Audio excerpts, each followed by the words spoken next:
আসসালামু আলাইকুম ওয়া রাহমাতুল্লাহি ওয়া বারাকাতুহু। স্বামী স্ত্রী একসাথে জামাতে নামাজ আদায় করতে পারবে কিনা ঘরের মধ্যে, এটার হুকুম কি এবং জামাত করার পদ্ধতিটা কি হবে, এ বিষয়ে সুন্দর অতি সংক্ষেপে আলোচনা করা হবে। একসাথে নামাজ পড়াতে কোনো সমস্যা নেই, বাকি সওয়াব বেশি হবে, মসজিদের মতো সওয়াব হবে, এগুলি ধারণা করা যাবে না। এগুলি ধারণা করলে কিন্তু হবে না।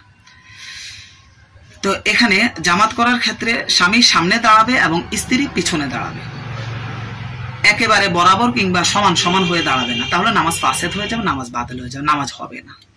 যদি বরাবর সামনাসামনি দাঁড়ায়, নামাজ বাতিল হয়ে যাবে। যদি স্বামী পায়ের গোড়ালির পিছনে দাঁড়ায়, যদি স্ত্রী স্বামীর পায়ের গোড়ালি অর্থাৎ পায়ের গোড়া থেকে পিছনে নিয়ে একটু পিছনে অথবা তার পিছনে দাঁড়াও, তাহলেও নামাজ জায়েজ হয়ে যাবে, ইক্তেদা সহি হবে, তাহলে কোনো সমস্যা হবে না। অর্থাৎ স্ত্রী স্বামীর পায়ের গোড়ালির পিছনে দাঁড়াবে, একেবারে হুবহু পিছনে দাঁড়াক অথবা পায়ের গোড়ালি থেকে একটু পিছনে নেমে পাশে দাঁড়াক, তাহলে কোনো সমস্যা নেই।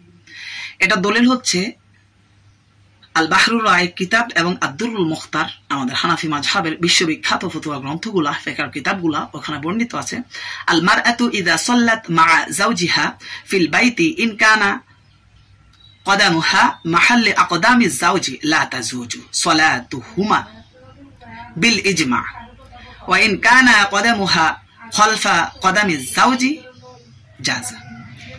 এখানে বলতেছে যে কোন নারী যদি তার স্বামীর সাথে জামাতে নামাজ আদায় করে ঘরের মধ্যে, স্বামী স্ত্রী পরস্পর উভয়ের কদম অর্থাৎ উভয়ের পায়ের পাতা যদি বরাবর সমান সমান হয়ে যায়, একই বরাবর হয়ে যায়, সমান সমান, লা তাজুজু সালাতুহুমা, তাহলে উভয়ের কারোই নামাজ জায়েজ হবে না, বিল জামাতি, ওই জামাতের সাথে।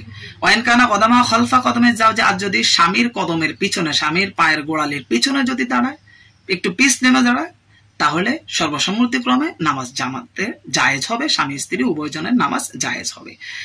এই রেফারেন্সটি দুররে মুখতার প্রথম খণ্ড 275 নং পৃষ্ঠা এবং আল বাহরুর রায় কিতাবের প্রথম খণ্ড 162 নং পৃষ্ঠার মধ্যে আলোচনাটি করা হয়েছে।